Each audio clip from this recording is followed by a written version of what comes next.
तर सुजय विखे पाटील यांनी भाजपत प्रवेश केल्यानंतर लागलीच मातोश्री गाठली आणि उद्धव ठाकरेंचे आशीर्वाद घेतले। विखे पाटील घराण्याची ही तिसरी पिढी आहे जी मातोश्रीवर गेली आहे। सुजय विखेंनी घेतले उद्धव ठाकरेंचे आशीर्वाद।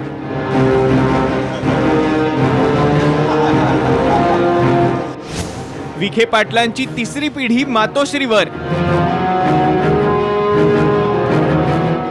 सुजय विखे पाटील यांनी भाजप प्रवेश केला आणि दुसऱ्याच दिवशी त्यांनी मातोश्री गाठलं। शिवसेना पक्षप्रमुख उद्धव ठाकरे यांच्या भेटीसाठी सुजय मातोश्रीवर गेलेत आणि त्यांचा आशीर्वाद घेतला।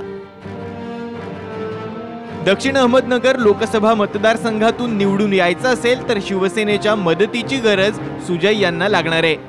त्यामुळे नगरमधून विजय मिळवून राष्ट्रवादीला पर्यायाने पवार घराण्याला शह देण्यासाठीच सुजय यांनी मातोश्रीची पायरी चढल्याचं बोललं जातंय।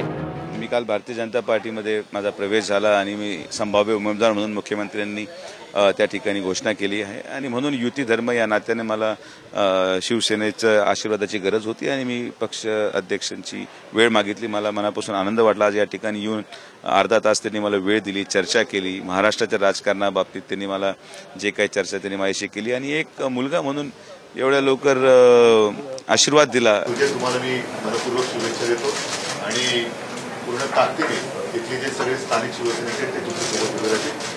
विजय व्हा। बरं, सुजय विखे पाटील मातोश्रीवर गेल्यानंतर जुन्या आठवणी ताज्या झाल्यात। कारण सुजय यांच्या आधी राधाकृष्ण विखे पाटील आणि बाळासाहेब विखे पाटील यांनीही मातोश्रीची पायरी चढली आहे।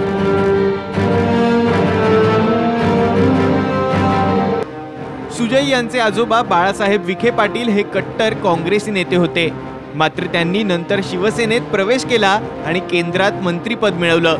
त्यांचे सुपुत्र राधाकृष्ण विखे पाटील यांनीही युतीच्या सत्ता काळात शिवसेनेकडून मंत्रीपद भूषवलं। त्यानंतर ते पुन्हा स्वगृही म्हणजेच काँग्रेसमध्ये परतलेत। सत्तेसाठी काही पण असं सध्याचं वातावरण। सुजय विखे पाटलांनी मातोश्री गाठल्यानंतर ही उक्ती पुन्हा अधोरेखित झालीये हे नक्की। ब्युरो रिपोर्ट, साम टीव्ही।